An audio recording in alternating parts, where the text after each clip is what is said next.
SP Manoj स्वर्गवारी के द्वारा Jamtara SP कार्यालय में एक मासिक जो है क्राइम कंट्रोल का मीटिंग किया गया, जिसमें लंबित मामलों को जल्द जो है सॉल्व करने के लिए एवं साइबर अपराधियों पर शिकंजा कसने का उन्होंने जो निर्देश दिया। इसके अतिरिक्त जो सभी पिकनिक स्पॉट है वहां पर सुरक्षा व्यवस्था को लेकर के पुलिस की जो है मुस्तैदी को तय करने के लिए उन्होंने संबंधित थाना प्रभारियों को निर्देशित किया है। इसके अलावे जो बाइकर हैं, उसके बाद जो वैसे स्पॉट चिन्हित किए गए हैं जहां पे बराबर एक्सीडेंट होता है, उन स्थलों पर शाइनिंग के लिए बड़ी पदाधिकारी से बात करने का उन्होंने निर्देश दिया। इसके लिए सुरक्षा का जो मीटिंग होता है उस दिन जो है डीसी के सामने इस बात को, इस बिंदु पर जो है उन्होंने गंभीरता से रखने की बात कही है। सर, क्राइम मीटिंग को लेकर के मेन फोकस किस पे रहा? आज पिछले महीने का क्राइम मीटिंग मेरे द्वारा लिया गया था, तो उसमें मेन फोकस सड़क में जो दुर्घटना थोड़ा ज़्यादा हुआ है लास्ट महीने, तो मेन फोकस तो हम लोग का इधर ही था कि ताकि ज़्यादा सुरक्षा मतलब वो कर पाए, रास्ते में एक्सीडेंट्स कम हो। तो इसके ऊपर हम लोग थाना प्रभारी से डिस्कस किए। तो उसमें जो हॉटस्पॉट्स है उस एरिया को ऑलरेडी हम लोग उसको आइडेंटिफाई कर लिए हैं, और उसमें किस तरह का हम लोग बैरिकेडिंग लगा के लोगों के बीच में जागरूकता करवा के कैसे हम लोग जो रोड एक्सीडेंट्स बढ़ रहे हैं उसको कैसे कम किया जा सकते हैं, उसके बारे में हम लोग डिस्कस किए। उसमें जो मेन टेक पॉइंट्स है वो ही है कि हम लोग जिसमें बैरिकेडिंग सही नहीं लगाए उसमें लगाएंगे। उसके अलावा लोगों को जागरूक करने के लिए हम लोग थाना स्तर पे सोसाइटी के लोगों से बैठक कराएंगे, और ताकि ट्रैफिक रूल्स का फॉलो हो उस मामले में हम लोग जगह जगह पे चेकिंग भी लगाएंगे। मेन चीज़ ये है कि कुछ हॉटस्पॉट्स है उसमें लगातार होते थे, उसी में एक्सीडेंट्स लगातार हो रहे, तो उसमें हम लोग जो टास्क फोर्स है रोड सेफ्टी, उनसे भी हम लोग डिस्कस किए थे। तो उसमें साइनेज वगैरह लगवाने का, और जहाँ पे रोड बम्प हो गया है, जहाँ रोड ठीक करना है उसमें भी ठीक कराने को डीसी साहब को हम लोग आग्रह किए हैं। सर, हॉट स्पॉट के अतिरिक्त और एक चीज है कि जो लोग जुआ लोग है, बाइक चालक लोग, वो लोग जो शराब के नशे में चलता है, और माउथ एलाइजर जो है, ब्रेथ एनालाइजर, ये सबको तो जो है थाना स्तर पर शायद मुहैया नहीं है।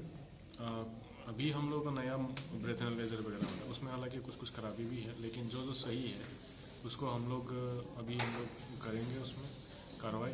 और क्योंकि हमारे यहाँ पे ट्रैफिक पुलिस नहीं है, तो हम लोग सिविल अथॉरिटीज से भी उसमें मदद लेंगे, उनके साथ हम लोग मिलके इस मैटर में हम लोग। सर, अभी जैसे ये महीना आपका पिकनिक का भी रहता है सर, गैदरिंग बहुत होगा पिकनिक स्पॉट पर, उसको लेकर क्या निर्देश है? पिकनिक जितना भी पिकनिक प्लेसेस है उसमें ड्रिंक एंड ड्राइविंग का तो इशू है ही, उसके अलावा कुछ महिलाओं का छेड़खानी का मामला मैटर भी आता है। तो जगह जगह जहाँ पे भी पिकनिक स्पॉट्स है, जैसे लादना हो गया, डैम वगैरह में, हम लोग अपना लॉ एंड ऑर्डर की तरफ से हम लोग सुरक्षा व्यवस्था का ध्यान देते हुए वहाँ पे हम लोग जवान, महिला जवान भी हम लोग उसमें प्रतिनियुक्ति करेंगे। और जो ड्रिंक एंड ड्राइविंग है उसमें हम लोग जो भी रूट्स है जिसमें ज़्यादातर ये लोग ड्रिंक एंड ड्राइविंग तेज रफ्तार से गाड़ी चलाते हैं, उसमें हम लोग चेकिंग। सर, जैसे देखा जाता है बंगाल का जो सीमावर्ती इलाका है सर, वहाँ अफीम की खेती होती है। अपने जिले में भी पिछले वर्ष एक मामला आया था कुशबेदिया से जी, इसको लेकर सर क्या पहल हो रही है? अभी हम लोग हर थाना से ऐसे स्पॉट्स है जिसमें खेती बाड़ी होता है, तो उसमें लगातार हम लोग वाच कर रहे हैं। जैसे आपको कुंडेत हो गया, बिंदा पत्थर हो गया, नाला हो गया, मिहिजाम और बागडेहरी जी, और एक जो है नया मिहिजाम, अगर हम लोग ऐसा कहीं भी इंफॉर्मेशन आता है तो तुरंत कार्रवाई होगा, और उसमें हम लोग इन्वेस्टिगेट करेंगे उसको। और अगर अरेस्टिंग भी कराना है तो जो भी आदमी इन्वॉल्व है उसमें इलीगल काम करते हैं उसमें हम लोग अरेस्ट भी करेंगे। सर, एक नारायणपुर का है पारा शिक्षक हत्याकांड, जो 2 वर्ष लगभग होने चला, आज तक उसका खुलासा नहीं हो सका सर। इसमें रिसेंटली एक SIT का गठन भी हुआ है, तो SIT भी उस मामले में मैटर है। उसमें SDPO जामताड़ा के नेतृत्व पे एक है, वहाँ के सर्कल इंस्पेक्टर और थाना प्रभारी भी उस टीम में इन्वॉल्व है। तो नई तरीके से हम लोग उसमें जांच खोजबीन कर रहे हैं। जैसे ही कुछ एविडेंस मिलेगा, कुछ क्लू मिलेगा, हम लोग उसमें आगे बढ़ेंगे। और एक चीज हो रहा है कि साइबर क्राइम बढ़ रही है, लेकिन पुलिस की छापामारी अभी जो है विगत दिनों से काफी कम हो गई है। साइबर क्रिमिनल एक तरह से नहीं पकड़ा रहे हैं। नहीं, ऐसी बात नहीं है। साइबर क्रिमिनल इसमें लगातार रेड हो रहे हैं। जब भी हम लोग सूचना मिलता है या फिर टावर डैम के एनालिसिस से ये रेड हो ही रहा है। पिछले महीना भी हम लोग टोटल 5 केस किए। साइबर थाना से 3 केस हुए, अन्य थाना से 2 केसेस हुए। हर महीने हम लोग कोई ना कोई एफआईआर तो होते ही है। कंप्लेंट्स वगैरह वो तो हम लोग खुद का, मतलब ये तो प्रोएक्टिवली जो पुलिसिंग छापामारी कर रहे उसका है। जो विक्टिम ओरिएंटेड केसेस है वो तो होता ही है रजिस्टर, उसको तो हम काउंट भी नहीं करते। जो जितना ये 5 केसेस हुआ है, पुलिस ने जाके खुद उसमें रेड करके उसमें कोई पकड़ा है, लोगों को जेल भेजा है। उसके अलावा इस महीना भी हम लोगों का कुछ टारगेट्स हैं। हालांकि जो इलेक्ट्रिसिटी वाला जो गैंग था वो थोड़ा बहुत उनका गतिविधि थोड़ा कम हो गया है, तो हम लोगों को इतना वो नहीं मिल रहा है।